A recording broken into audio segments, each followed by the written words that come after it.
Welcome back, everybody, to another episode of Tattoos and Jesus. A special episode. Special episode.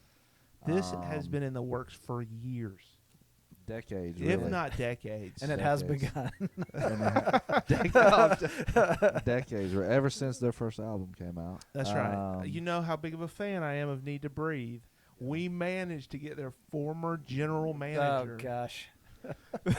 We got their former third shift talent- supervisor. Their talent agent. Yeah. Your listeners will have to discern the truth today. Yeah. That's right. What is Yeah. the truth? Yeah. The Are they man. listening? The myth, the legend. Will Troutman is on the show today. Welcome, Will. Gentlemen, thank you for having me. It's Yeah. a real privilege. I listen to the podcast all the time. The Ridiculous. Oh, so you're lying too now. No, I'm not lying. And The Righteous, yeah. Yeah.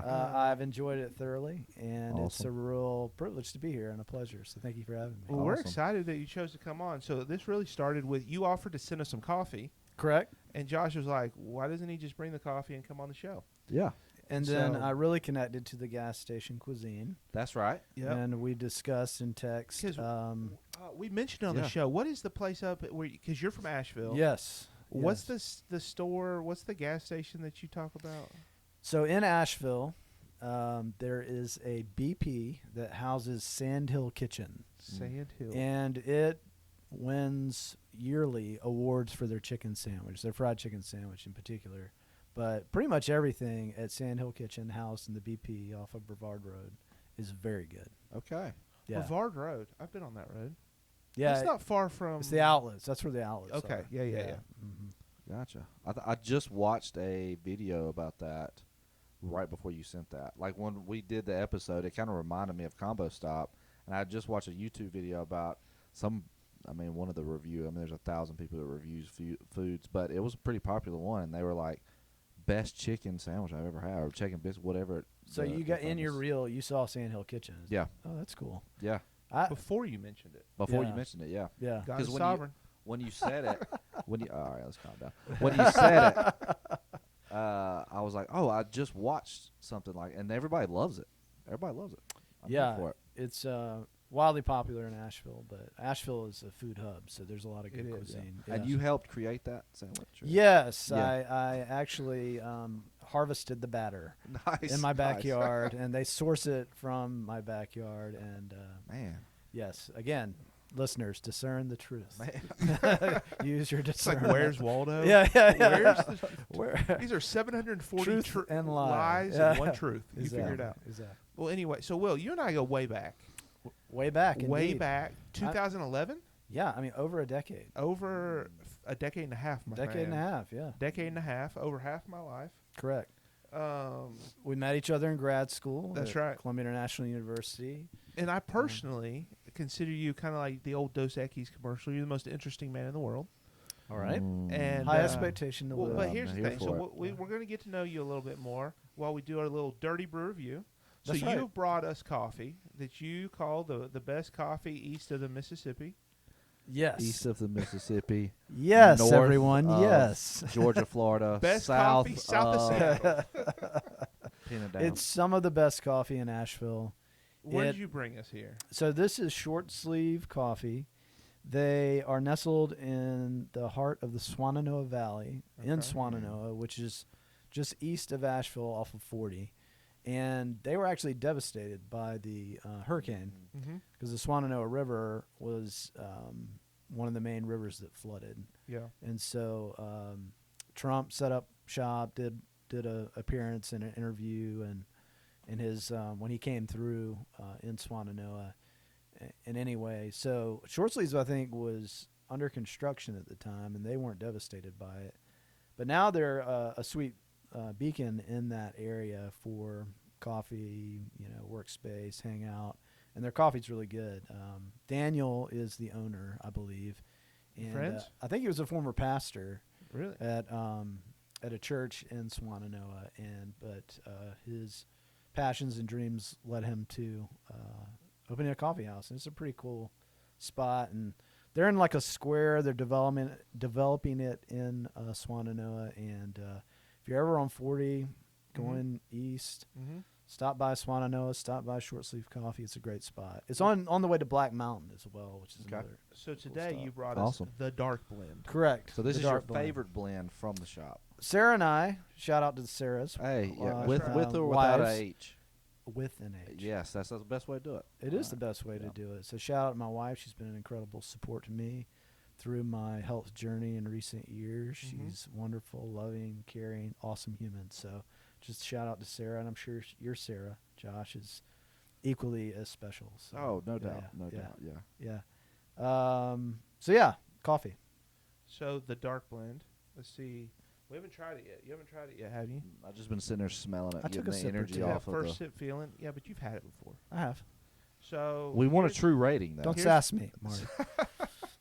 So here's the thing: we rate it 0 to 10. 5 is like Folgers Maxwell House. 'Kay. Like it's not good, it's not bad, it's consistent, it shows up. It gets the job It gets the done. job done. Yeah. Anything lower than a 5 is like something's lacking. Spit out. Anything kinda better stuff. than a Yeah. 5 is better. Yeah. And so rarely have we ever had anything that was like a 9 or a 10. Like, Okay. Nothing Okay. that high. Very Dave Portnoy style. Yeah, very Dave Portnoy. I appreciate the high standards, the Yeah. developed palate for coffee. And so, but dark roast coffee is our favorite. Cool. So we threw this in the old Black and Decker. Yes. The old Black and Decker. That coffee machine stinks, but we will. Let's go in for that first sip feeling. All right, first sip. Smells. Sips. Oh, that is tasty. You like that? That's delicious. Yeah? That's delicious. That's phenomenal. Because you guys have sampled a lot of coffee. we have. We have. We Yeah. have. You know what that's taught us? Yes? Nothing. This is just the next cup. If we could find some way to piece together all of Marty's reviews of coffee, they all say about the same thing. Yeah, They yeah. all say about the same Yeah, it thing. tastes I like coffee. taste coffee. Yeah. So, about well the then, same. I have here on the dark roast blend. Seriously though, this is phenomenal. Cool. Like this is seriously. Well, really Sarah and I good. love it. Yeah. So I'm glad that you guys are. Like I can picture a cool morning in the fall, overlooking the mountains of Asheville, drinking from a mug. Oh my goodness! We Well, will especially welcome you. with dark roast, you don't get a lot of like. Sometimes it's too dark, too burnt, too something Mhm. like that. This is Yeah. very smooth. It is smooth. You get some chocolate, maybe a little chocolate. Okay, so that's the thing. Here's Oh. what's the What's the notes we got? I might have Alright. cheated, but I do. might have I do taste it. cheated. there's I have one, read this before. One, Well, you created it, so that's fine. Yeah, I did create it. Right. two. Me and There's Daniel. two flavors. It says Okay. chocolate is one of them. All right. And I'll let you guys. Well, you're reading it, Marty. So Josh, what do you Yeah, think? I could really accurately guess Yeah. it. I mean, at this point, yeah, it's just throwing me out to the wolves here. There is like a for a dark roast, a nice little acidic undertone Mhm. to where it's not just like destroy your palate with darkness. You know. Yeah. Hello, darkness. Hello, my darkness, old my friend. old friend. Yeah. Anytime it comes with dark roast. Oh, so I'm talking in the. I was talking in the coffee. Sometimes when I'm drinking, like I'll do it all the time on the podcast. think Like, that- anyway. I think there's a YouTube lady of an old lady, like a YouTube video of a lady who's like doing that. It's kind of funny. Side note. Yeah. So with dark roast, it's always like, but I'm also this is gonna put me in a level of what most people consider a snob, but I'm really not. Like wine is similar in the sense of like, oh, you get hints of tobacco or whatever, and so like it's got vibes of that, but I doubt that's what it says. Tobacco. Yeah, you nice little tobacco taste. I think. A well, tobacco taste in a coffee or in a wine. So I'm wondering if what you're picking up on is it says toffee. Toffee. Ah. Okay, I don't know. It's a T word. it is a T word.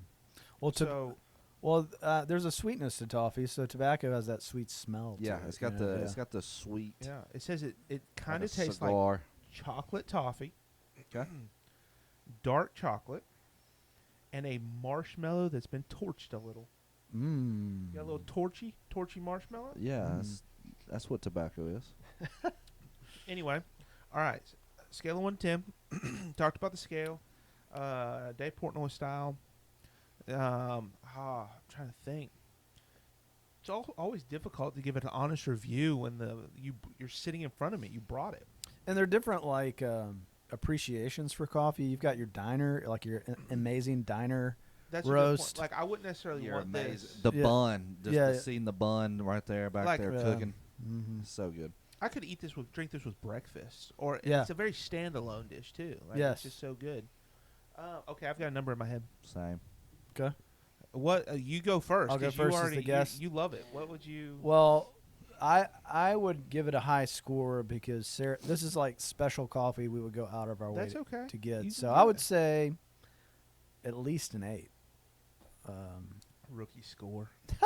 even numbers. Look at this guy. 8.62. Ooh, 7. That's man, that's a lot bigger than just an 8. My gosh, I don't know if y'all know Word. math, but that's This closer man to a buys 9. Bought stock in this. Uh, Josh, what do you think? 7.4. Oh, I was at a 7.8. Okay, so we were. I think it's my favorite. So I'll say this: So 8.0 might be the middle ground-ish. Yeah. 8.1. Yeah. it's We'll favorite average it out. dark roast, but our palates shifted. I think we actually, Yeah. or at least I like more of a medium roast. But this is my favorite dark roast. In all honesty, that I was This is thinking back to we did nothing but dark roast at This one is point. a top in time. 3 dark roast for sure. Wow. Yeah. Okay. It's a Because top it's 3 always dark got that roast. bitterness to it. Yes. And it's like, Yeah. I don't love that bitterness that this has really no bitterness really to it. Yeah, I mean, I made it a little it's- strong. I think but that's what I was referencing earlier. Yeah, that sort of like that acrid kind of. I think that's just the Yeah. over graveyard Yeah. style. I don't know about this is stupid. People are probably tired of hearing about our coffee tasting. It hits me in 2 waves. Okay. Like when I first sip it, I feel this little flavor, Mm-hmm.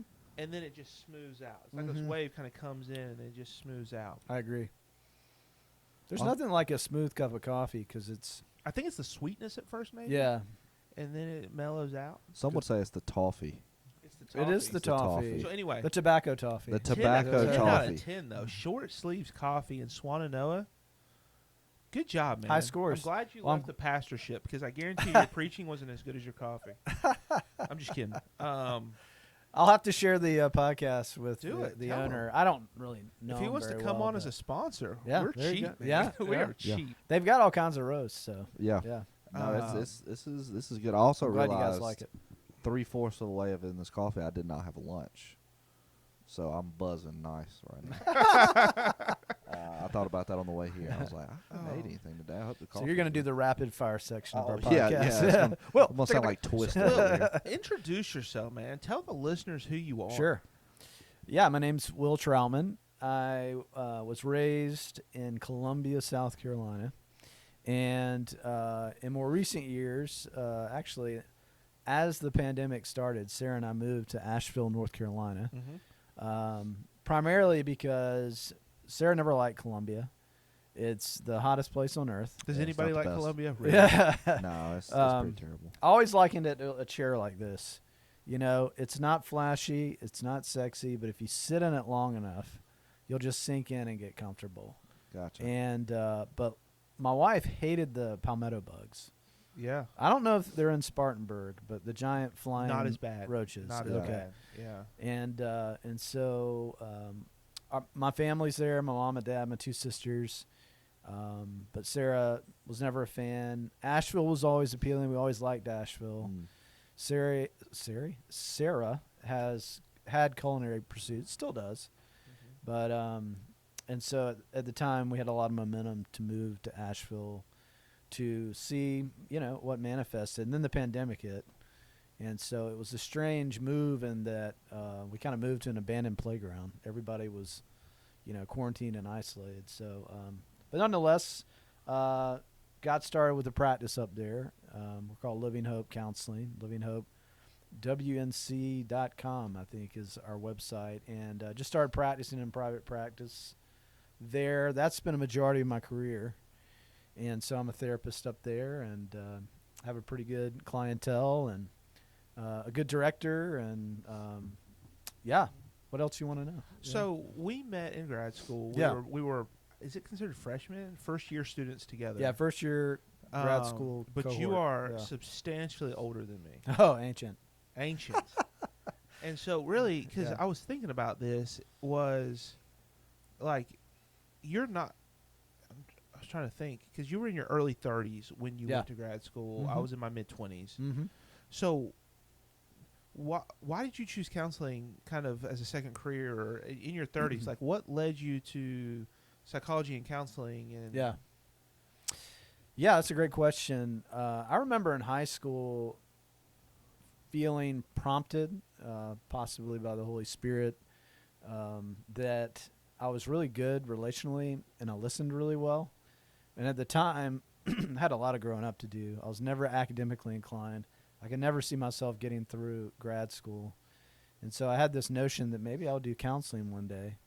But then there are all these tropes like, well, it's a lot of paperwork and blah, blah, blah, blah, blah. You have to go to grad school. So I kind of shut it down and then, stumbled my way through high school, stumbled my way through college, and was just out there in the adult world trying to figure it out like a lot of 20-somethings. Did comedy, sketch comedy in college. Really enjoyed it. It really, like, as far as, like, developmentally for me, like, locked in a lot of confidence. And so I feel like just growing into, like, a healthy sense of self, that was a big launching point for me getting into comedy.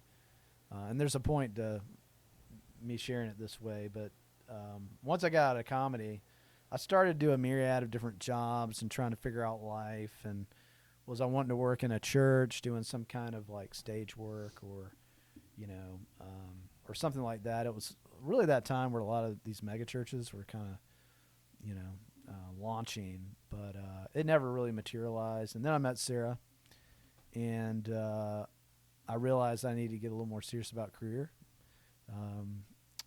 We needed to eat as a couple, and so I chose counseling, where all the money is. No, I got more serious about career, and with a lot of Sarah's support, that's when I came back to this idea of, well, I think therapy would be really compelling for me, and I think God aligned some things, some conversations. I got into the program pretty easily.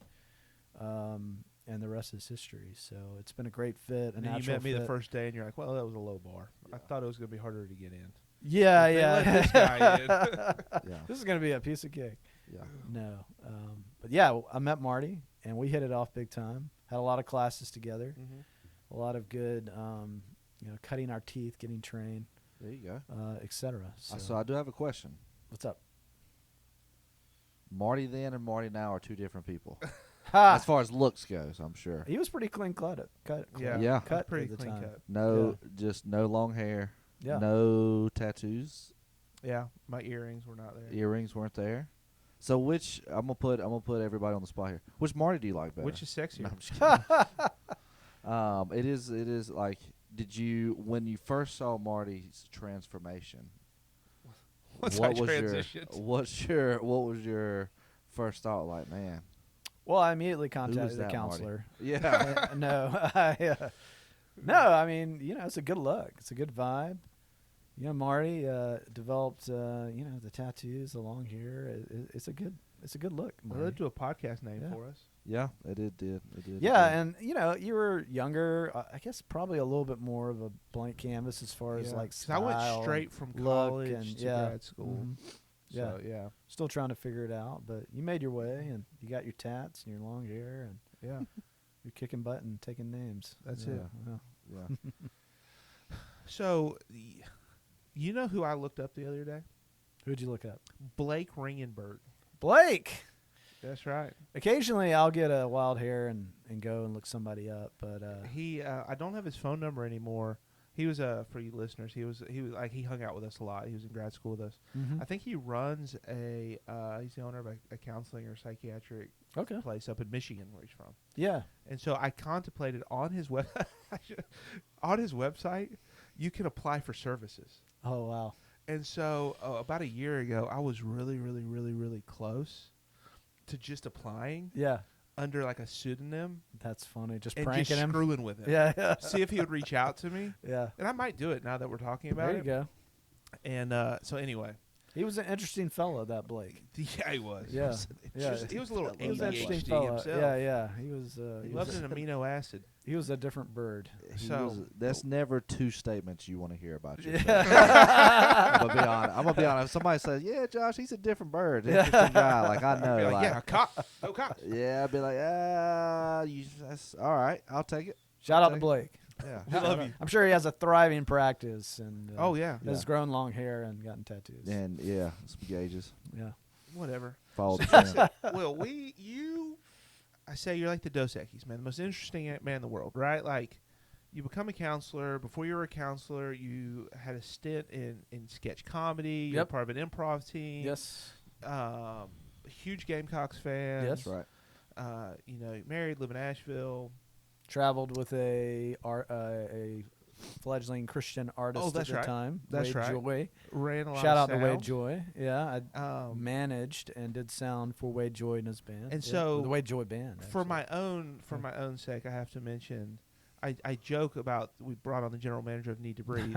Well, the reason is like I've been a Need to Breathe fan since before we met. Yeah. And you just happened to mention, you were like, yeah, I taught Bear, the lead singer, some stuff about music one time. So ever since then, I just tell people, like, my friend Will help teach Need to Breathe how to run sound. Yeah. Yeah, It's like that game of telephone where the Yeah. story, like at the Yeah. end, is Except I'm Yeah. all the other seats. yeah, And I just keep making it worse to myself. I'm almost positive he's mentioned that multiple times on the podcast. It is. Like, It is. yeah, I You're got my his friend biggest claim Will. to fame. Oh wow. Yeah, I got his friend Will. He taught Need to Breathe how to do music. Like that is the But statement. for And so it's clarification's like- sake, So I am the what's the touchstone truth? of your What's delusion. Yeah. You can tell the truth. What's the truth?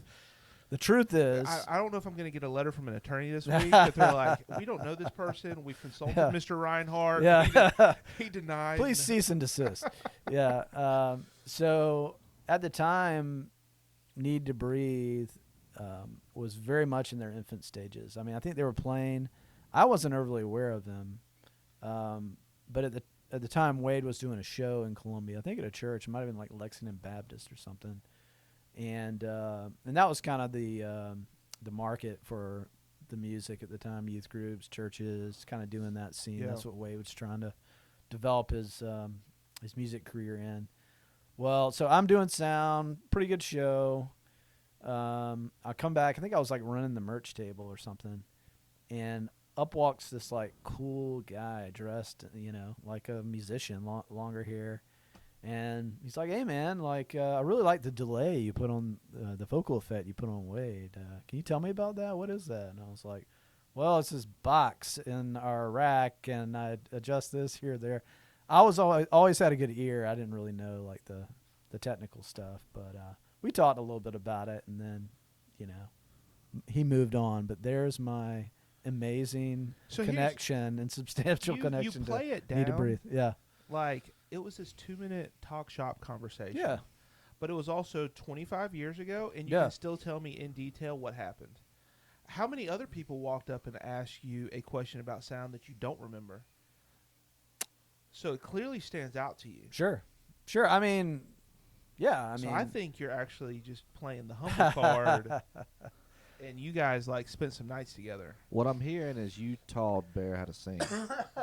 Essentially, Did you- like this you- is how You cultivated this his is how vocals. he. I got him his to the G, voice. the C, but not the Yeah. D. The Yeah. D he figured out on his own. Yeah. Yeah. So if we want this story to get bigger, I mean, we can riff, guys. We can riff. I mean, we can go for it. we that's can pretty we cool, can though. leave it with that tickler for now. Some would call That's it a the choice truth. of words. I don't understand. He has used The the word tickler. tickle every single podcast for the past 5 podcasts. And I don't know why he does it. Like, Yeah. if you go back, he uses tickle. I don't understand what his Is this- fascination is with tickle. Is this your like alias? Is this your secret identity, the Yeah. tickler? They call me the tickler. Yeah, my gosh. I love it. I'll start sending you letters in the mail. And sign it, The tickler. Mr. T. Yeah, Mr. T. I don't think you can do that. I The think big that's T. I think that's taken, but That's you funny. try. All right, so there's lots of things we could talk about. However, you have been on a health journey Yes. that I think people would find very interesting. Right? So I'm just going to throw out some things, and I want you to reach in and pick it up and start wherever you wanted, Sure. right? But as a child, you dealt with pediatric cancer. Yes. And then in your early 20s, you were diagnosed with bipolar disorder following Correct. a manic episode. Correct. You later, during some stress at church, kind of went into another manic episode. Yeah, like and then 20 years later. Like yeah. 20 years later. Yeah. And then fast forward to right now, you, a couple years ago, had a brain tumor. When Is did I that have what it it's out? called? It was 20. 2 years ago, year and a half? End of 2024, yeah. I had And a then brain in the tumor, midst yeah. of all that, what led them to that was you've been having these neurological conditions, Mm-hmm. which may tie back to the childhood pediatric cancer, Correct. but is like in real time. Like right now, as you're sitting here, are experiencing some of these neurological symptoms. Yeah. Yeah. Does the dark coffee make it worse? Interestingly enough, it's I'm constantly reading the tea leaves, but what's obvious to me is there's like a like in 2023, I woke up one morning and it was like there was just buzzing, almost like I was idling like a lawnmower in the back of my head that was emanating sensations like down to my feet and in my hands, like a buzzing, and no, I mean, very unnerving, no pun intended, but and just constant discomfort, and it's a singular electric buzz that like 24/7 is there. Like it's the same. It's the same, yeah. And so, yeah, I've explored and talked to various neurologists. We've done tests. Would it be similar to what people call tinnitus in their ear? But That's a part of it. It's so like you have that too. imagine tinnitus, but accompanying it is a overstimulated rear of the brain that just goes to like a tremor, almost like a vibration. Yeah. Like you can, like every now and then I can see it in my hands when I'm holding stuff a certain way, but they've ruled out all the big like neurological disorders, ALS, Parkinson's, so I'm grateful for that. I've done tests, and I went to Duke, and everybody's kind of like shrugs their shoulders. So I fit to this neurological category where I'm kind of like a unicorn. And I think a lot of people who deal with neurological issues, maybe some of your listeners, feel like they don't fit into a well-defined category. And so a part of my exploration has been evaluating all this. And like you said, a part of that was an MRI that led to having a kiwi-sized benign tumor removed from my brain. I had a craniotomy, which was a craniotomy is what they call it, which was a complete sidebar to the neurological stuff, because it was frontal lobe. It was just sitting right on my frontal lobe, and fortunately, it was very operable.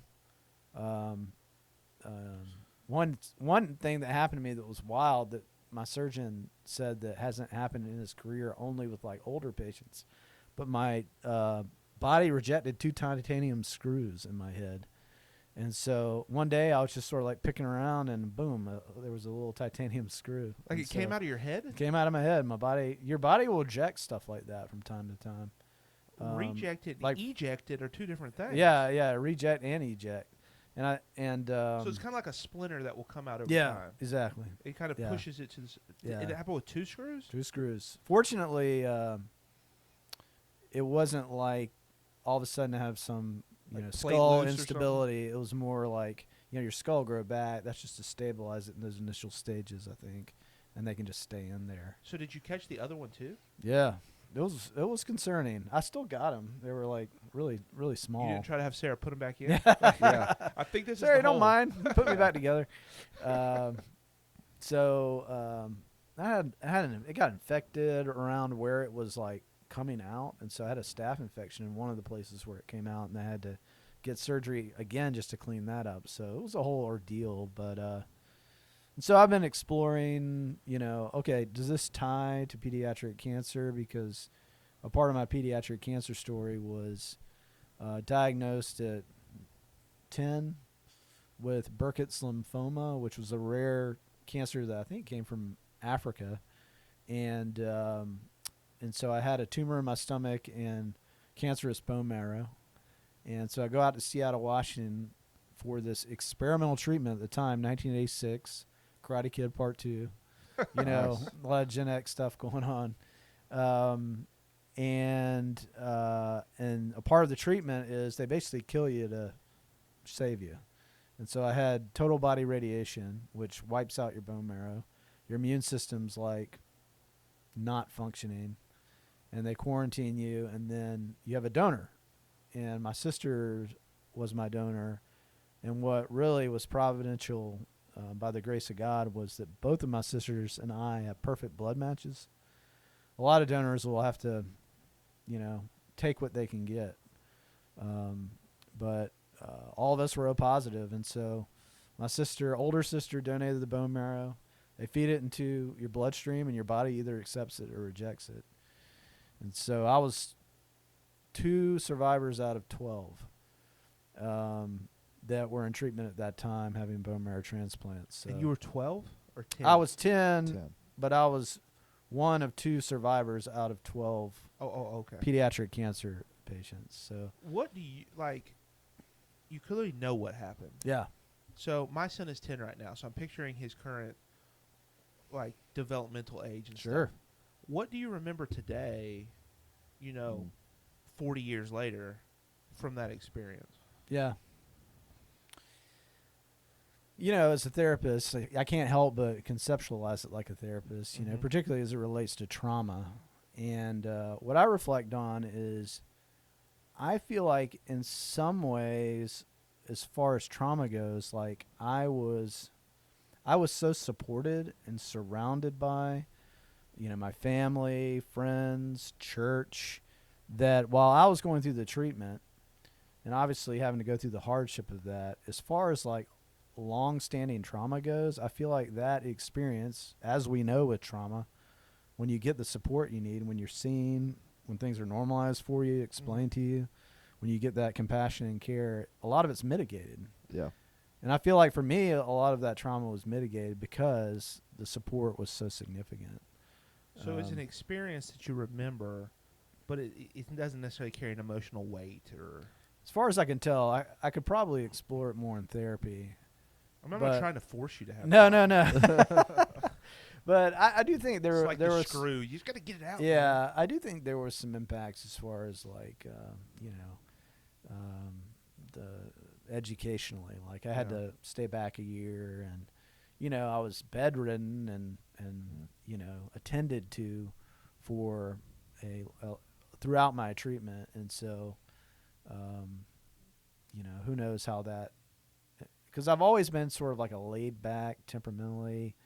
If someone using it as a disparaging term, lazy, Mhm. that would kind of get the label. That would be the label that I would get at times. And so as far as like motivation, I don't know if the trauma of that experience kind of, I don't know, affected my lack of motivation as far as like, academics, or I was always very social. So it could add no correlation, but as I'm just trying to process in real time, You like can the blame it. You the can blame impact on it Yeah. of it. Maybe some of that, but I had a little nerve damage from spinal taps. My motor skills on my left side are a little, for a lot of people though, left-handed, right-handed, that's true, but I think I got a little damage there nerve-wise in my toes. But never did I deal with this neurological stuff until 2023. But and that's when so it who thinks that cropped they up. might be connected? Where did that come from? Well, I'm one of the guinea pigs from that era. And so I don't think they have a ton of research because, it's all would be coming out now. But I recently reached out to the research hospital that I got my treatment in Seattle, Fred Hutch Cancer Research Center. And I was actually really impressed. I reached out to their long-term survivor program and asked the question like, hey, I'm dealing with this neurological phenomena that's just cropped up. And I'd had flashes of sensations throughout my 30s and into my 40s. And so something's been brewing for a while.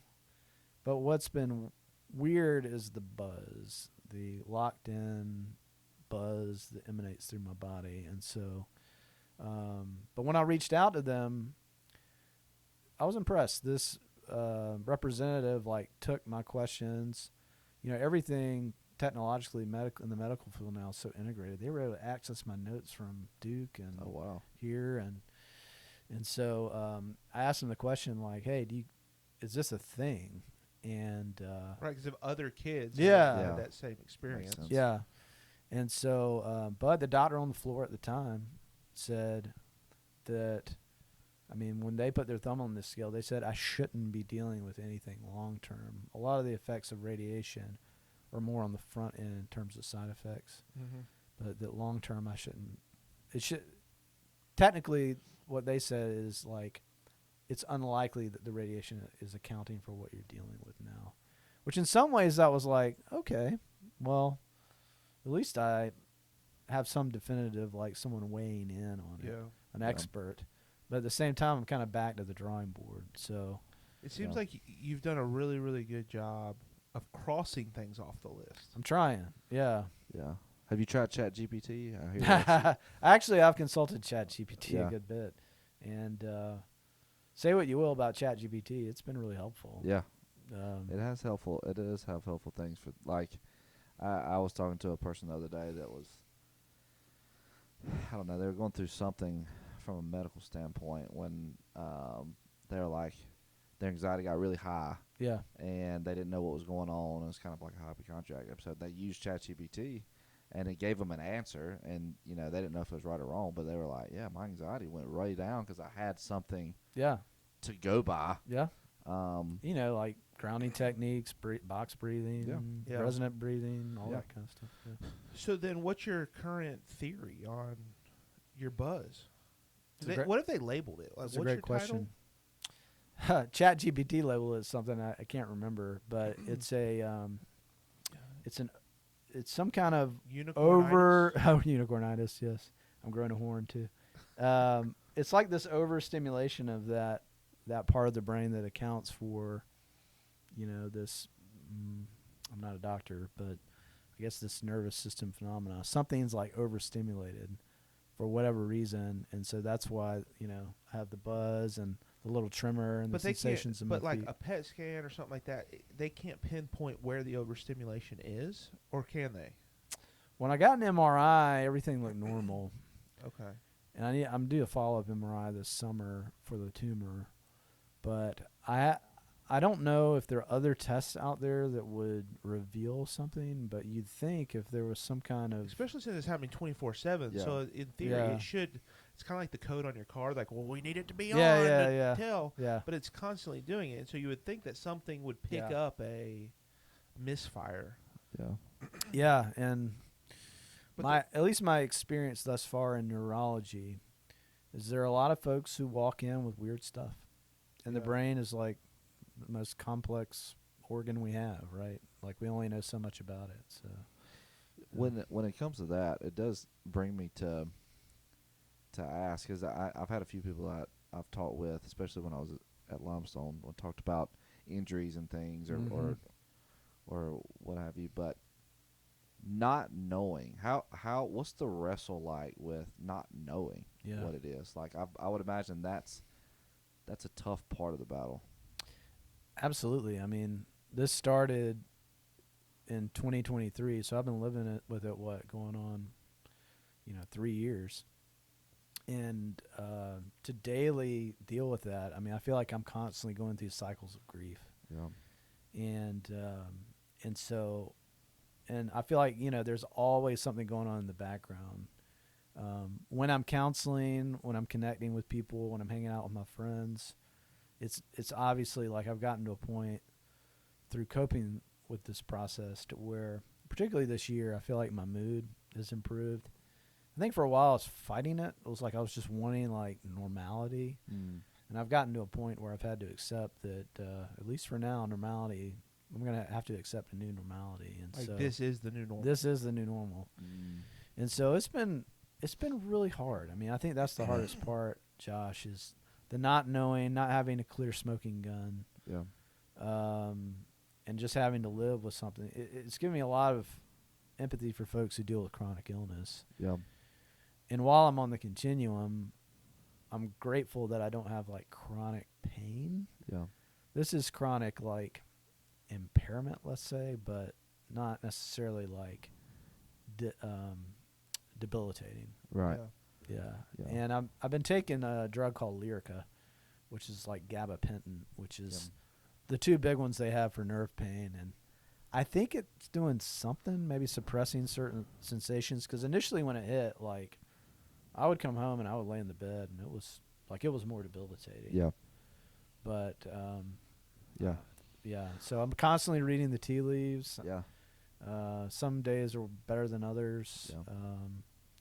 One of the harder pieces is just, I want to be active, and I'm always having to push through this annoyance and discomfort to get active, to be active. So, yeah. Especially when it's 24/7, and I don't even know if Marty knows. I mean, I probably told him before, but I have the tendonitis or whatever. Mhm. I've had it since I've been born, and so Like you- all the time? yeah, since I've been, because I have a hole in my eardrum. So Oh, that's right. That's right. so it's wow, I like didn't know that. it's yeah, God forbid he get in the ocean. yeah, instant ear infection. My wife thought I was lying, and then our honeymoon I got knocked over by a wave for a second, and then the next day my ear was like swelled up. Anyway, Ooh. but it's one of those things that I don't think people realize, like, for it to be 24/7 Yeah. with no break Yeah.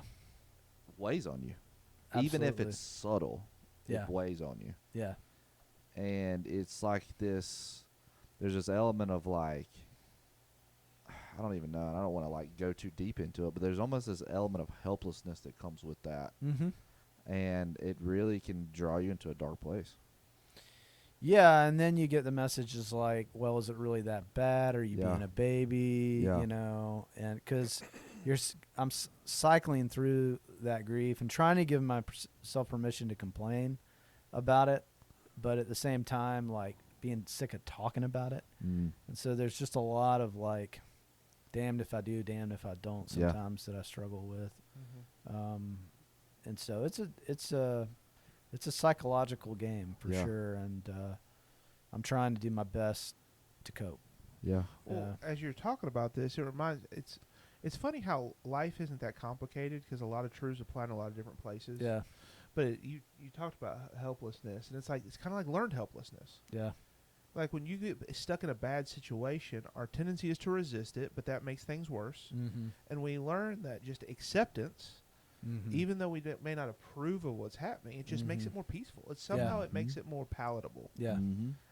And the same is true, acute versus chronic, right? Like Yeah. when you thought it was acute, the correct solution is fight against it. yeah, But once you realize you have a chronic condition, actually it's the complete opposite. It's like, let me give you permission to be here. yeah, And that's how they treat a lot of chronic pain psychologically, is like it's acceptance therapy, Yeah, which is difficult because it doesn't mean you want it, and it doesn't mean you won't do everything in your power to get rid of it. that's right. But to cope with it, acceptance is actually the best method. Yeah, and I think to your point, Marty, that's what I'm dealing with or experiencing more this year. I think is settling into that acceptance. And like I think Yeah. grief's a good example because people Yeah. understand the cycles of grief. Yeah. Like it happened, and that you probably experience that. Like Yeah. some days the acceptance is higher, Yes. some days you're just pissed off. Yes. And that puts meat on the bones of like feeling like I'm kind of starting over with it every day. It's like Yeah. what's today going to be like? Yeah. Am I going to feel the burden of the sensations more? Am I going to notice, cuz apparently like, the longest point of your nerves is your feet, right? Mm. So when you're having some nerve issue, it runs through your spine and the end is your feet. And so that's why a lot of times you feel stuff down there. So often those are my complaints, like how do my feet feel? Yeah. I got a little right now. I've got a little numbness in both of my big toes, and I always feel just a little bit of numbness in the ball of my left foot. But then there are also these icy sensations that can play out at times as well. And so Yeah. it's its own animal, Yeah. and one that is not pleasant, but I'm trying to learn to live with Yeah. daily. Yeah. Which, I mean, it goes to, it makes me think of, I know I've mentioned him a lot recently, but I've been reading a little bit more. But Adler, he dealt with all of the physical elements and all of his upbringing, which helped him get to his psychological aspects. But, like, it's also how you define it for yourself. Mhm. Like, does this make me broken? Does this make me normal? Does this make me off? Does this make me, and how Mm. you define like, oh, I'm not like this person or I'm Mhm. not like this person, and how you take a step back, because this is trauma too, but it's also like you're dealing with the physical along with the psychological. And then it's like, all right, well, how is this affecting all the other things that we talk about in therapy, like self-worth and self-value? Like, Yeah. and I'm sure that all just kind of gets mixed in Yeah. when it gets down to it. Yeah. It's complex, a lot of layers, Mm. and gratitude. I try to be grateful, Yeah. for the things that are stable that I do have, and it almost seems like a stereotypical counseling trope, gratitude, but Mhm. it's Yeah. true. It's so true, Yeah. right? To ground yourself in the blessings that you have, what God has provided, etc. Yeah. That's great. And so you've had these two major kind of biological issues, Mm-hmm. and then sandwiched in between has the psychological. Yeah. And so what Mhm. I want to get to as well is, oh, yeah, I'll take a little more. Yeah, sure. Top me off. Hit us off with the old dark roast. Yeah. before Josh it is goes currently bad. topping us off, showing that Look at this T&J servant hospitality. attitude. Yeah. Look out. Yeah. Whoa. You brought Wow. us oh yeah, A very Will showed geometric logo. Yeah. Will showed up with gifts today. I did. He's the I guest, did. and he I shows love- up with gifts. I'm a gift giver. I love he's it. He's a kind little fella. He's a tender soul. So tender. So anyway, what I want to get to ultimately, though, I think that is really fascinating, or I guess what is curious to me, I don't even think we've talked about this, is like, how's this impacted your faith? Like, what does your Mm. faith mean to you? How do you feel like God is present or not present in this Yeah. stuff? But before that, touch on, I briefly mentioned it earlier, you were diagnosed with bipolar disorder, Correct. right? Like, that's a scary label, Yeah. right? Like, I don't know if you remember this. I remember you telling me this in grad school. Yeah. I remember I'm pretty sure we were on the phone, and I was standing in front of my building walking around. We were having a conversation. Why I remember this is beyond me. Mm. But I remember you saying something. You said, Marty, I'm going to tell you something I haven't told a lot of people, and I trust you to keep it in confidence, or something like that. Sure. Right? I could tell there was a weightiness, or Yeah. I don't want other people to assume anything of me if they know this. Right. And I don't know if that's true. If I don't know, I'm reading into it a little bit. This was 15 years ago. Sure. And we're in a counseling program, right? Yeah. So maybe that was your thought, but I remember this conversation. You said, I've actually been diagnosed with bipolar disorder, Mm-hmm. and I think you told me, like, I've only had one episode. I'm under management. Mhm. I'm relatively fine, Yeah. but it's just part of my story. Yeah. Tell us, unpack that. Like, what was that experience for you? Yeah. I mentioned earlier, I've not been overly academic in my life, and the transition from high school into college was a bit helter-skelter. I think I was feeling pressure from my family to figure out like college and direction, and I've always sucked at math. Whatever that neural pathway in the brain is that does math, I don't think God provided me with. And so Maybe it's the one that's trying to come alive in the back of your brain. maybe so. Maybe so. I should get into some quantum physics or something. One of these but, days you'll quit vibrating and you'll just be like, no math. Yeah. So I was stressing out about coursework that I was having to do at the time, expectations. So this was undergrad. Correct. Okay. Yeah, undergrad, high school to early college. I wasn't sleeping, and sleep, stress are my big triggers. Like, you weren't sleeping and that was the onset, or you weren't sleeping because you were so stressed and you were working? Both and. Okay. Yeah. And then at some point along the way, I started to get slowly, like, delusion was creeping in. And my manic episode, I guess I'm bipolar 1, and so I'll have a psychotic break. And I feel like that psychotic break, due to the sleep deprivation, due to the stress, started setting in. And so I eventually lost touch with reality. I was in my own manic flood of delusion. And you remember this? I do. I thought I was a prophet. It was very spiritual in nature. I was like, it was like I took my buddy from Columbia to the White Oak Conference Center in Winsboro, South Carolina, because I had Shout out some Southern Baptist. I had some premonition or something, but What did he think? he was like buying it at first, but then the more like I was talking and we were having conversation. It was a long time ago. He realized something was wrong, so he took me back to the church we were going to at the time, and I think because it was manifesting in a spiritual language, he took me to the pastor of our church, and immediately he knew like this is not something in our scope, and he called my mom. Thank goodness, because I know a lot of pastors that Yeah. would immediately think it is. Yeah, that's true. yeah. Try to Throw some water on it, pray or or something. holy Yeah. oil. And so I remember Mom picking me up and taking me to Richland Springs in Columbia, South Carolina. I don't know if you had any experience with that No. in your time, which is Richland Memorial Hospital. I think it's their offshoot of psychiatric Okay. ward or whatever. And, yeah, they dosed me up with some antipsychotics. It took a little while, but So were you resistant, or were you pretty compliant? I was pretty compliant. I was just kind of going with the flow. I think I was so delusional You're over that here, everything. take me wherever you want. I'm just a prophet of God. Yeah, I think everything. Actually, I think I went to the hospital first, and then to Richland Springs. But yeah. So everything was a manifestation of what the way life was, supposed to play out, and so everything I latched onto everything as sort of like a stream of, like this is where we're going. I'm clairvoyant. Blah blah blah. And so I think at one point it was like sort of getting to like a Christ-like prophet place, which is a little hard you to were even getting up say. there. Yeah, I was getting up there. Were you to the point that you were making memes that you were Jesus, praying over people? It was memes did not exist at that time, Marty. Yeah. Sorry. But Some if of those they have would come have, out recently. And I didn't know I'm if telling you were right on now, it. if they would have had TikTok, Yeah, right. we would have been Live stream my famous. manic Yeah, episode. yeah. But that's funny. Gosh, but I do like. It could have been worse. I've heard of Yeah. others like females like eventually thinking they're Mary, like Yeah. and things like that. They get so manic, but strangely enough, like if you think about bipolar in its traditional sense, I don't do this. I don't cycle. Yeah.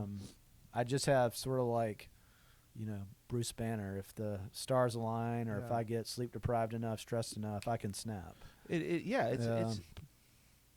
Is it really bipolar? Is that really bipolar? I mean, I guess it do- doesn't matter. The treatment's the same, I guess. Yeah. But you're right. You're like, I'm normal until these circumstances Yeah. align, and then I can snap. Yeah. I would say on the daily, I'm more OCD than I am bipolar. Because when we moved to Asheville, I had a really bad episode of like OCD, like scrupulosity. Like, if you guys have heard of scrupulosity before. I've heard the word. Define it Yeah. for our listeners. Scrupulosity is is on the OCD continuum of diagnosis, and it often is associated with spiritual ruminations and Yeah. obsessions. So like losing your salvation, Yeah. you feel like you're having to pray to God and get saved again. Which anyone who grew up in a fundamentalist church environment probably at some point along the way has struggled with scrupulosity, OCD, which is Yeah. clinical, not spiritual. If they dealt with a lot of that harsh sort of pressure from the stage. And so, but mine was connected to Sarah. Like anything I saw or thought, I had to confess to her as like some kind of like any thought that passed through my head. And because it was like an OCD rumination and my mind was revved up, it was a lot of intrusive Yeah. thoughts, provocative thoughts. And I kept thinking I had to confess them to Sarah. So So it's Yeah. interesting that it seems to always gravitate towards the spiritual. for you. yeah. Whatever the dysfunction, whatever. Yeah. The, Interestingly enough, but I know that there is like cocaine-induced bipolar. Like people do so much cocaine it changes their brain's chemistry, and they Are you actually confessing develop. something right now? No, Or they you- actually develop. I have a point of this. They actually develop bipolar disorder, Okay. and I'm wondering, going back to cancer treatment, if the chemotherapy Oh yeah.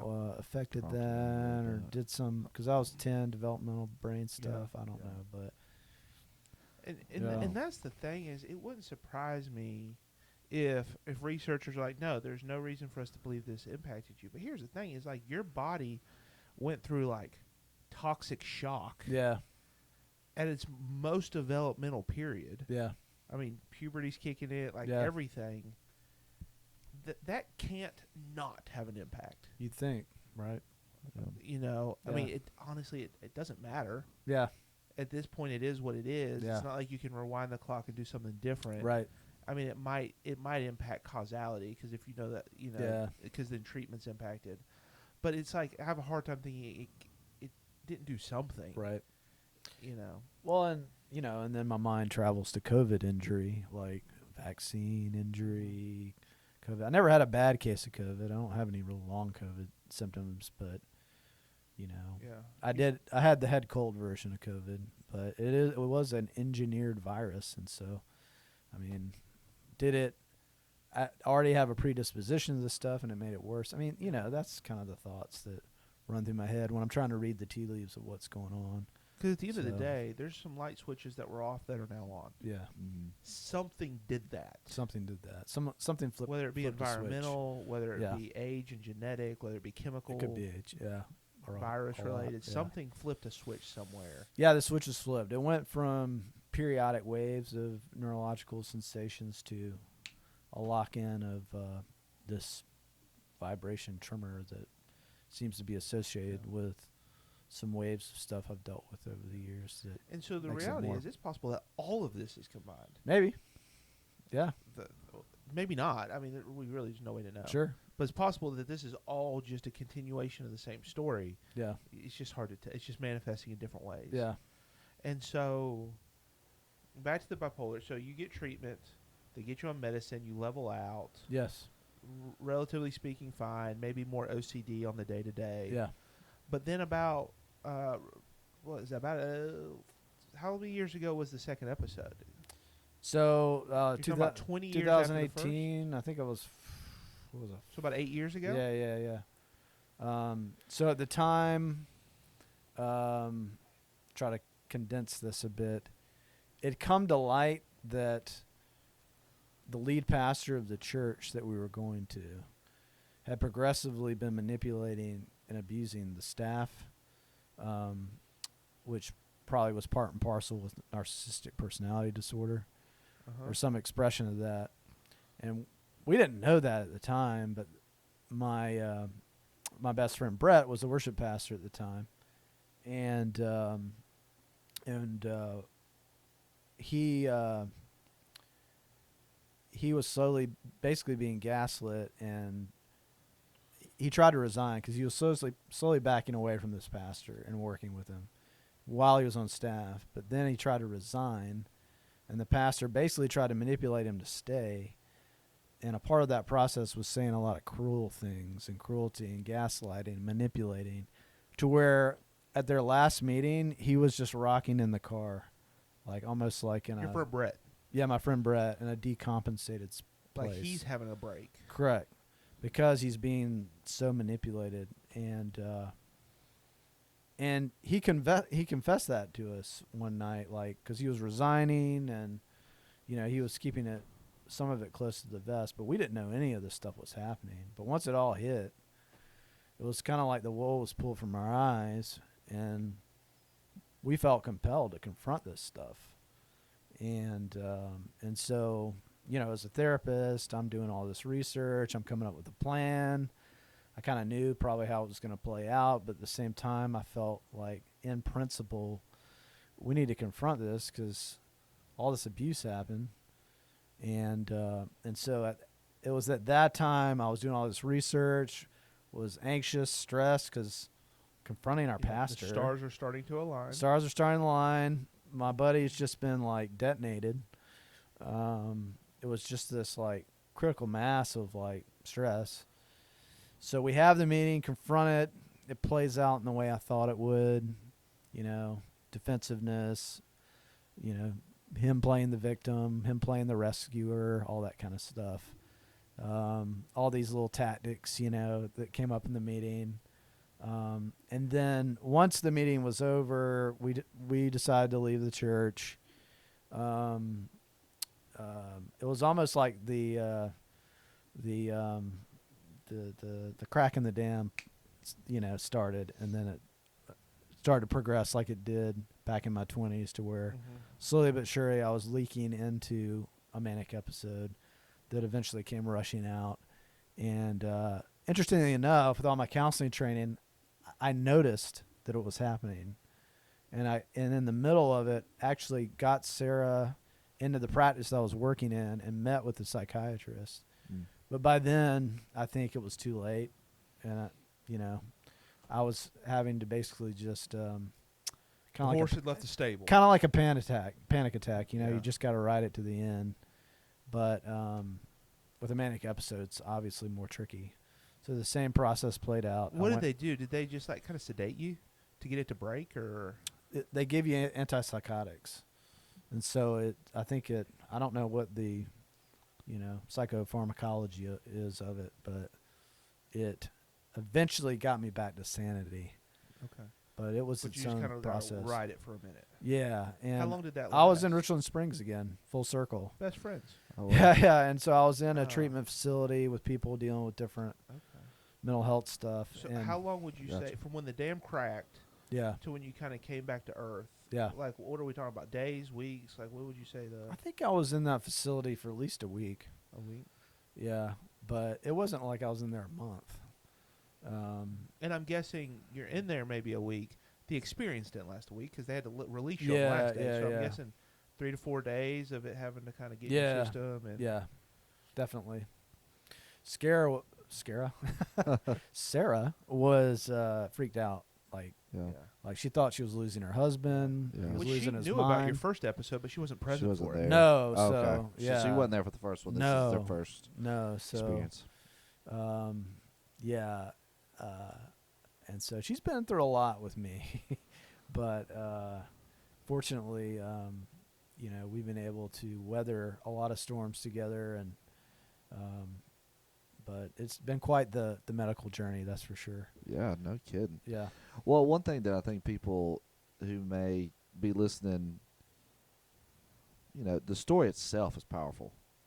But it's like some of the little details that you share that I don't think people realize is also just as powerful. Like understanding that antipsychotic medication helps. yeah, Like, because you can talk to patients or clients about certain things, or people in church and be like, I can't take that. That Yeah. means XYZ. That means I can't. yeah, But it really is a benefit in situations like that where it's like, yeah, this helped me a lot get through this time, and I don't think people realize that. Just a little yeah. Even aspects of it. God's common grace. Yeah. What He's. The science and the talent that He's given these Yeah. people to develop these drugs, and that they work, and that they're helpful, and they're not a separate equation. Yeah. They are a part of the holistic picture of God's design, and I'm grateful. I'm grateful for the clinical domain in a lot of ways. I mean, it saved my life. And I think a lot of Yeah. people can be encouraged too, because I think when we use these large chronic labels, yeah, the images that come to people's head is devastating in nature. mm-hmm. When the reality is I think most people, if they didn't know you intimately, are like, Mhm. this is a cool guy, right? He's well educated. He's very successful. He has a good life. Mm-hmm. People wouldn't assume that you are having to babysit this mental illness. Yeah. And so it's like there is life after illness Mm-hmm. and life in the midst of illness. Yeah. Like you don't have to be fully defined Yeah. by something like that. And I think so Mhm. often it's so discombobulating to somebody to have Mhm. something like that happen that it becomes defining, Mm-hmm. or it feels like I can't rebuild. Mm. And it's like you were saying earlier, it's like, yeah, my normal has shifted, Mm-hmm. but I can still work to create a new normal. Yeah. And so- Integration, right? Learning Mhm. how to integrate something that wasn't on my bingo card from my 40s. Yeah. But and so for yeah. you, it's important to just know, okay, these are the stars. Mhm. They can align. Mm-hmm. So now instead of realizing in the midst of an episode where I have to wave it, Yeah. it's I need to be really proactive to see the stars Mhm. coming and say, Mhm. let's not let those align. Yeah. Oh you know. yeah. Just talking about bipolar disorder. Yeah. Yes, specifically the bipolar. Like I'm sure. In the future, if you end up in a toxic spiritual situation, maybe you're not the guy Yeah. that needs to fight that battle, especially when Yeah. you're personally, intimately involved with your Yeah. friend. Yeah. So the first thing that I thought was interesting, and I don't know if this ties in, but your first bipolar episode led to, let's call it hyper spirituality. Hyper spirituality led to your second bipolar episode. You see, You mean not you being hyper spiritual, but it was and I use the term hyper spiritual just for like tongue in cheek, but like it was an intense spiritual situation. Intense Yes. toxic, Yeah. And so it's like the first episode led you to a toxic spirituality. Toxic spirituality led you to your second episode. I've never thought about it that way, Marty. That's interesting. Yeah. You're welcome for that. Thank you. Modern day Kanye right here. Me and Kanye. Hey, you know, you Oh, and Kanye. yeah. He's great There's great ye, company. There's ye and there's we. Yeah. I hope I've handled it a little bit better. Yeah, Well, you don't have as much money, that's for That's sure. right. but it is. I yeah, mean, that so, is true yeah. though. Like I joke, but it all of just his seems is like- spiritual too. Yeah. Which I think some people will be like, did he read into that? Because that spirituality is such a it seems like there's a sensitiveness to it. And the answer is no. I mean, I think it's pretty well established that what was happening in that church at that time is everything you've said. Yeah. It's outside of you. It wasn't you. I mean, you used the word hyper spirituality. It was somewhat of a hyper charismatic environment. Yeah, And so it's interesting that you framed it that way because a lot of what you said is true. A perversion, a manipulation of the spiritual, and as far as unhealthy charismatic environments go, that's generally how it plays out, right? It almost is like a competition of who's the most clairvoyant, spiritual healer, and it turns into this toxic mess. And it's an easy place too for a narcissistic pastor to be the grand poopah, the hero of the which true, which is funny because you were in this charismatic tradition that clearly didn't go well. No. And now you're in like the complete opposite. Oh yeah. I'm a part of a ARP Presbyterian church. I am a deacon. We do have an order of service, and Kind of liturgical. It's liturgical. It's diet liturgical. So Yeah. it's not a what's the other tradition? Not that does more heavy liturgy. Episcopal-ish. I always forget. Redeemer is the one in Asheville. Anyway, but yeah, quite the opposite. More grounded, Do you think that's more emotionally healthy. in reaction to that? And somewhat. Partially a Somewhat. pendulum swing? Yeah. Like we need more grounded, solid, Yeah.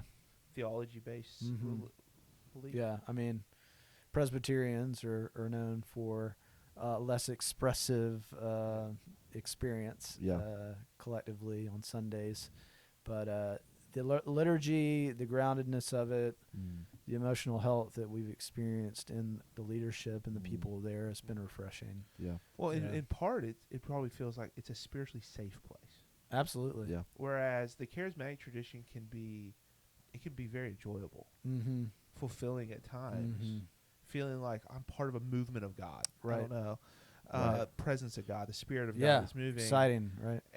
But it's like, it is kind of like bipolar disorder. It's like, okay, just Yeah. remember, however high up you go, that's how far low you can crash. Yeah. And that tends to be true. As the Presbyterians is like, hey, it's safe. We're not going to go very high. Yeah. But the good news is you're not going to fall very low. And the dark side of more of a Presbyterian tradition is over intellectualism or kind of a calcification of a faith that's not overly spiritually led or spirit led. Because there is charisma or charismatic in Scripture. Yeah. Unfortunately, you're right. You got to weigh it out. Yeah. Because it's hard to find a place that you feel like finds that tension well. Yeah. That says we love the Spirit, we want to be present, Yeah. but we want to be tethered Yes. to the truth. Order, chaos, right? Yeah. You go to one of two extremes too much, that's not good for you. Yeah. God is a Yeah. topic, and sometimes with like it's like charismatic is like God is Yeah. But in Presbyterian tradition, it's kind of like you study God almost as like a subject in a way, and I think we've actually had this topic before, maybe a few weeks ago when because I mean, obviously, I guess you listen. So I'm now in a Presbyterian church, and it almost seems like Yeah, but like the watered down kind. okay, let's calm down. What does that even mean? I don't even know. But it's almost like Shots fired. the intellectual aspect is let's study God as like a just a subject. Like here is God, and there's so much that comes out of Theology, it. academia. Yeah, and there's not tradition. a There's a personal lot of tradition. connection. Yeah. So Mhm. I get what you mean on that. That's it does have a tendency to lean that way, which is refreshing in a way as well. Mhm. Like it's not overly like, also another podcast, but like, man, I got a flat tire on the way here. Yeah, devil's trying to keep you from church. Yeah, you there know, you go. like devil's Yeah. trying to keep you from church. Yeah, one of them devil nails. Yeah, it's one of them devil nails. So then tell me, what has your journey with faith been, and how do you feel like these it's like you're right. You have these long windows of stability, Mm-hmm. but then like when things go sideways, they freaking go sideways for you. Yeah. You know, it's like, what has Yeah. been your experience of faith, and then like how has that impacted it, good or bad? It's a great question.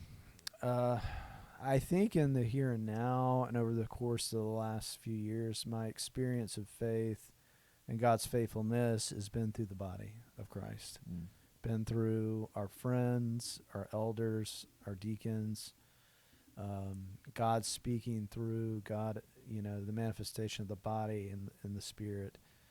That's been pretty salient and obvious and has really touched me. I think what's been harder is the personal attunement to God and what he's doing through this hardship.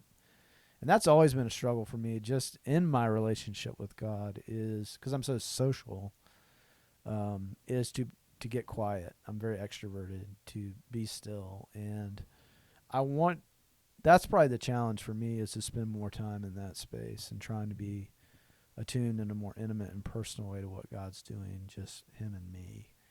And so it's been hard. I mean, when you think thoughts of why, right? Like, why cancer? Why bipolar? Why chronic neurological disorder? Those are hard questions to contend with. And so some days, some days I'm okay. Some days I'm not. Some days, I don't know. I think I just probably feel more apathetic and more not tuned in to the frequency of what God might be doing. And that's what I want to be better through this hardship. How can I be more tuned into the frequency of what God is doing with it? Is there something that has become more real to you? And maybe it is the body. Like, that has went from, this was just an intellectual belief, to know, I believe this with my core because of these experiences. Yeah. Well, you take on suffering, and it certainly puts you in a position where there's an invitation, right? An invitation to be more grateful, an invitation to appreciate, as I said earlier, be grateful for the faculties I do have. And your other question was like, what was your other question, Marty? I don't remember. Okay. No, that's a good answer. What did I say? Yeah. That's because you're right. It goes back to what you said at the beginning of the episode, where situations like this put you in a place of like, and this might be suffering in general, but we find out ways to cope with it in some way. Yeah. Right? There's always a way whether it's healthy or unhealthy, and gratitude is such a great way because it just helps reframe everything. And we talked a little bit about before, just like, what's my expectation? Well, if your expectation is nothing's ever going to happen, I'm going to be perfectly healthy, then you're going to be pretty disappointed.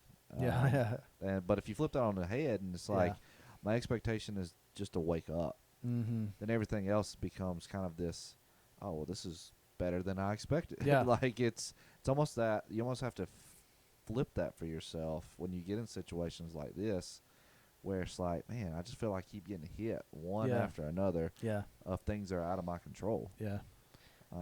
Probably the harder experience to appreciate and be attuned to is Well, to be a Christian is to suffer. Mm. And the more you suffer, the more you identify with Christ. And so that's great. That's great to hear. That's great to know. Yeah. But It's another thing to how does live. that animate, you know, Yeah. in life, and how to absorb that in a way that's real and helpful and meaningful and deep? Yeah. And I think that's probably where that more quiet, attuned space can benefit that concept more and discovering that. And so I think there's still things to discover, to experience,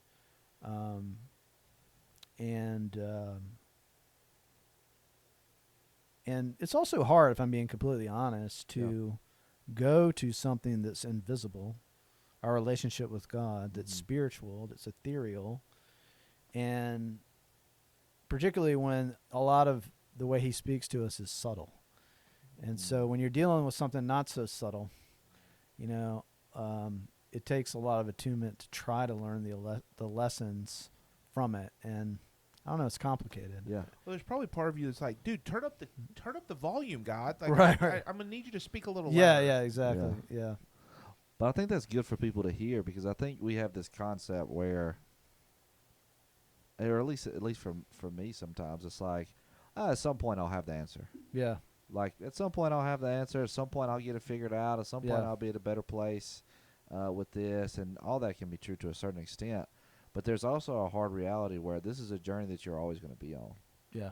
And that's also tough to swallow, but also kind of comforting, I guess. Like, to know, like, I don't have to have it figured out. Like, Right. it's like, you know, sometimes I feel like people beat themselves up because they haven't figured out how to cope with this well, or Yeah. be the best Christian they can be with this suffering experience. Yeah. And I think it kind of robs it of kind of the grind or the stretch and faith that we go through Yeah. these experiences.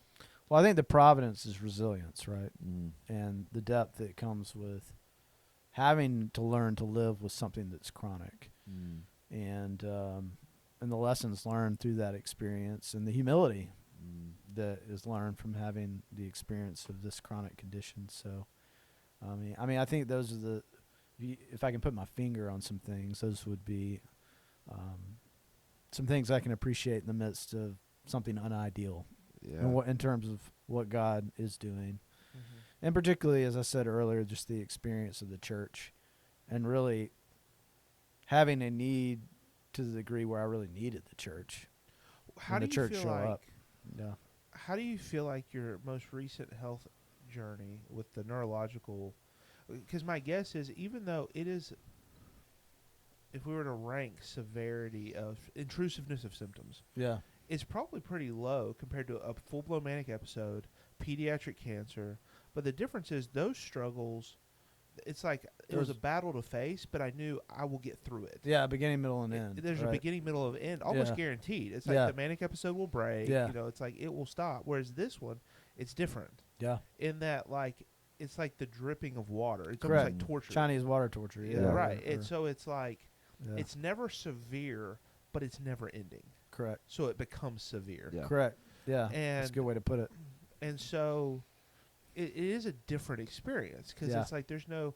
It's possible that it'll pass. It's Mhm. possible you'll wake up one day. But if it's like, if that's what you stay fixated on, every day sucks. Yeah. Because today's not the day it stops. Yes. Yep.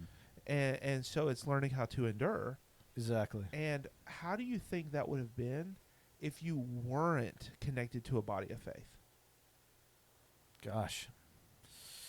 Well, it certainly put a lot of pressure on Sarah. No pressure, Sarah. Yeah. Keep me alive. Shout out to Sarah. Yeah. Yeah. And I bet mean, you if she was a Sarah that didn't have an H, oh gosh. no shot. You'd be Yeah, done. Exactly. It's only the Sarah with the exactly. H's. That's That's right. right. That's right. H's only. H's only. Yeah. So I mean, I think it's more isolating, right?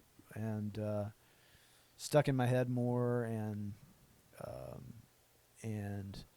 maybe even affecting my view of God. Mm. You know, because when you have people speaking into you, even from a spiritual perspective, at times it helps regulate, normalize. You know, it's a clear part of God's design that's I that you're integrating as well. Because I see Yeah. that so much in counseling. Yeah. Is because here's the reality: life is always gonna life. Yeah. Random times we Yeah. don't see it coming, and so many of the people I see in counseling, I feel like they've had that moment where life is lifing, Yeah. and they're alone, Mm-hmm.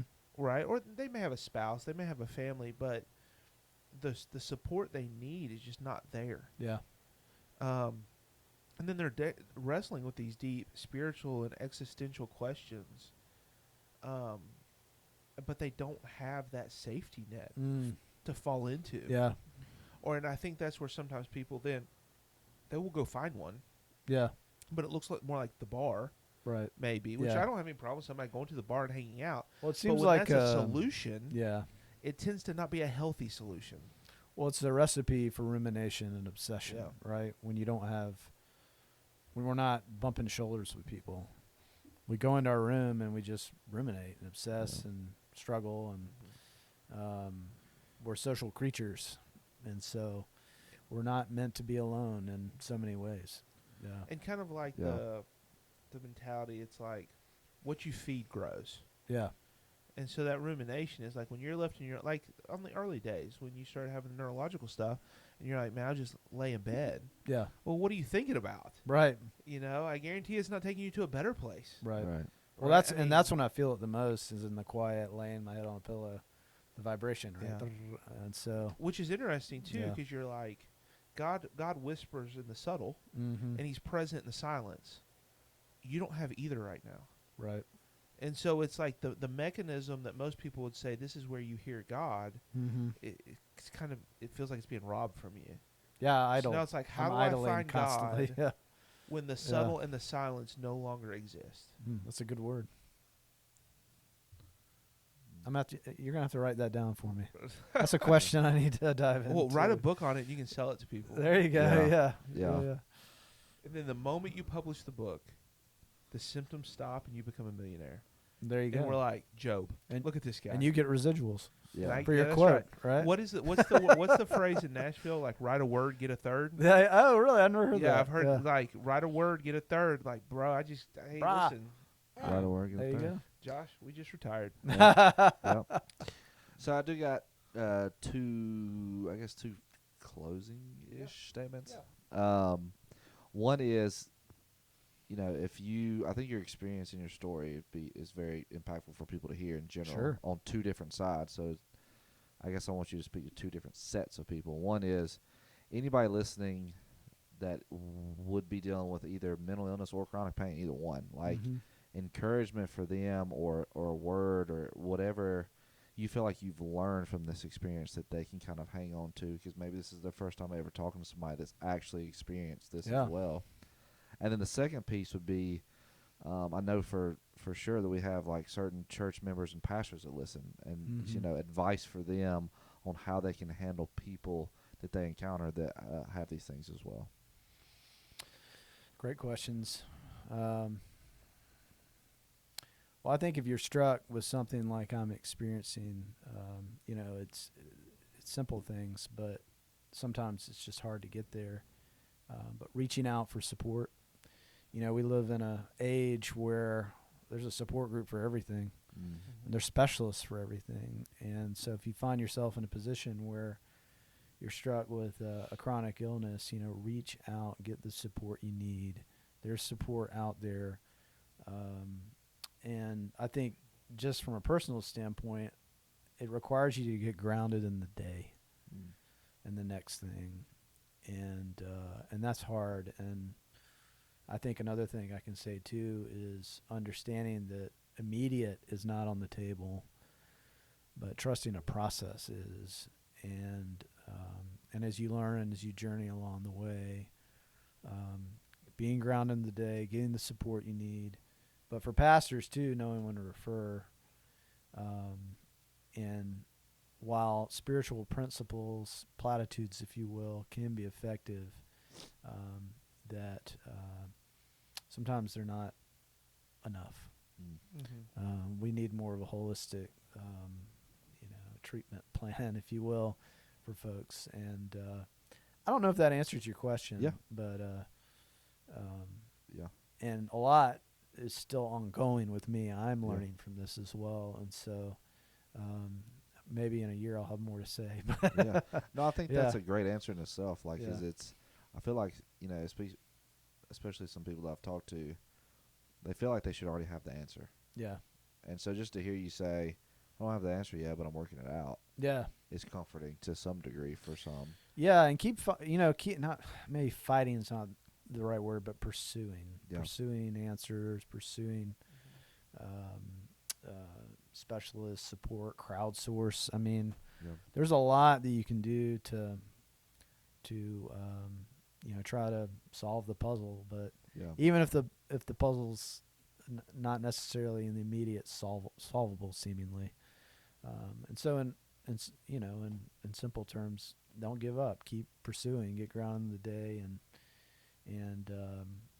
in faith, believing that God is sovereign. There is some purpose to what you're experiencing, even if it makes zero sense Yeah. from a humanistic standpoint. God is using this for some divine purpose, and submitting to that is its own process. So, Yeah. but knowing that,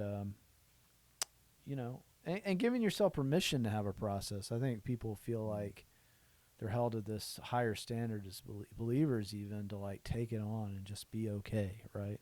Yeah. But understanding like you get to not be okay, and that's okay. Yeah. And far more people than not may never have a situation like this happen. Yeah, yeah, And what I'm hearing you say that's an encouragement to me is like don't forget, like, actually sometimes having the pithy answers are the least effective, actually. Like, we feel the need to be able to say something. yeah, And a lot of that is, I think, just a shirk. Like, I don't want to sit in this discomfort. sure. But for you, you're saying, listen, some of the most healing, mitigating factors are just having fellow people, being part of a body of Christ, Mm-hmm. right? Or even if you're not, but if you have a friend group of people, like, just hold that space. Mm-hmm.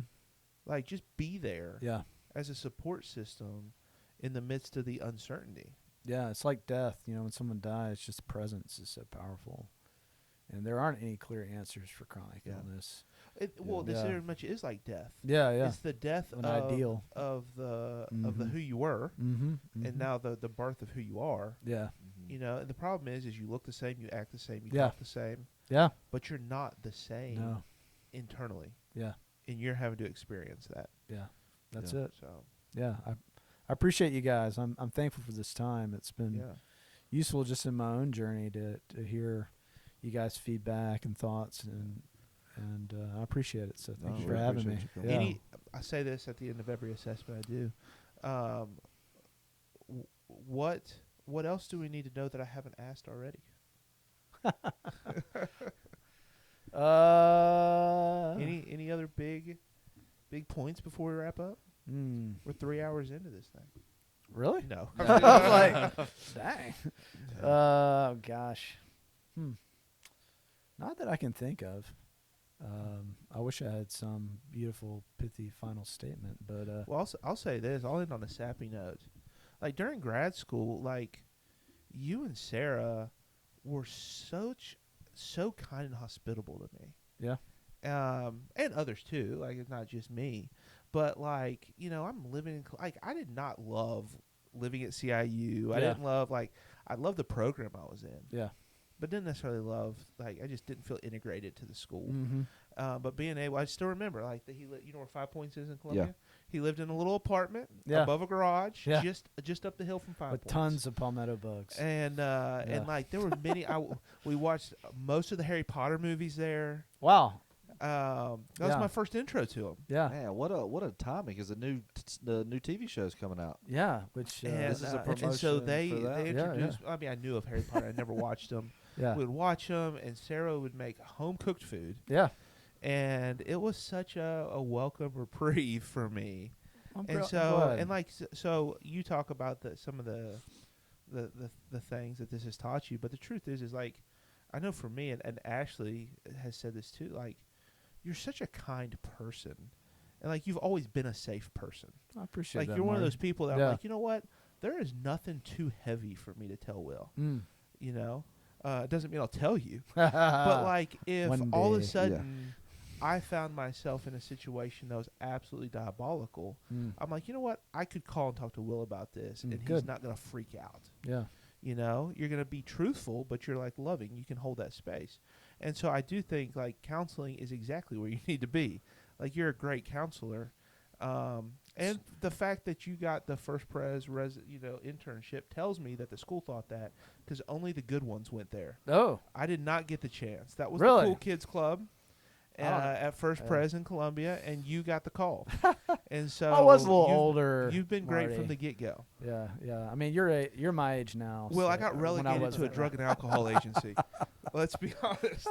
You went to drug and alcohol. You went to First Press. Yeah. Like, you There's got a slight discrepancy. That's Number right. one, You First were Pres. privileged, and so some of this humbling is due, I think. No. So Well, you're a thanks for great sharing dude. that. You're I always, appreciate always that. have And been. yeah, and just as a little bit of marketing, I am licensed in South Carolina and North Carolina. Ooh, If look at any this of guy. your Dual threat. listeners, need therapy or want to reach out to for a therapist, Yeah, where can people find you? You mentioned the website earlier. Yes. I'll tag it in the description. I think it's www.livinghopewnc.com, and that's our website. We're in East Asheville.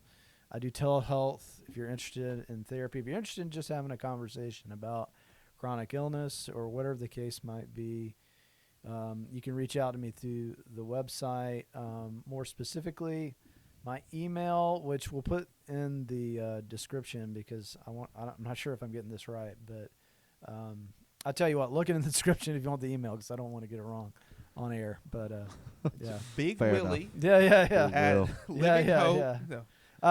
You get wjtrout@gmail is probably easy to remember, Okay. and so they can reach out to me at that email. And so, so if you're dealing with anything, I'd be happy to do my best to come alongside you on a professional level, or if you just want to touch base about any of the topics that we've talked about today, I'd be happy to field it. So, Do you still mentor people in how to run sound? I do run sound Oh, at our church. I do think I've checked off the sound guy deacon box. yeah. 'Cause deacon and sound guy often go together, I think. So yeah, I'm still doing sound. So if you need Yeah, vocal cord cultivation, there you like go. Need to Breathe. Yeah, there you go. WJ Bear wants to Trout at find me gmail.com. at Yeah. shout out Yeah, the City Church of Asheville and the people there. Yeah, he can find me there, and we can have another conversation. Wonderful. So yeah, All right. Awesome. Awesome. Joshua, anything else? No, I just would like to piggyback off Marty and say for the past 2 hours and 10 minutes, I think you're also a really kind guy. So Thanks, even Josh. though, You're looking at it like you're actually reading 2 hours and 10 minutes. well, I was seeing how long we've been on the podcast, and I was trying to add 30 minutes to that. So I was like, it's been awesome. It's been Yeah, awesome man. to have you on. I've loved the coffee. I've loved the if conversation. you and Sarah need a home cooked meal in Harry Potter, come on up. Hey, Yeah. I'm here for it. I'd Man, love it's to. Sarah's Yeah, I'd the love to come Sarah's up and unite. visit. We love Asheville. Yeah, His yeah. wife's a good cook too. Yeah, They yeah. are. Go out. Yeah, absolutely. Okay, cool. Thanks, guys. Appreciate Until it. next time, Until next time. y'all behave yourselves. All right.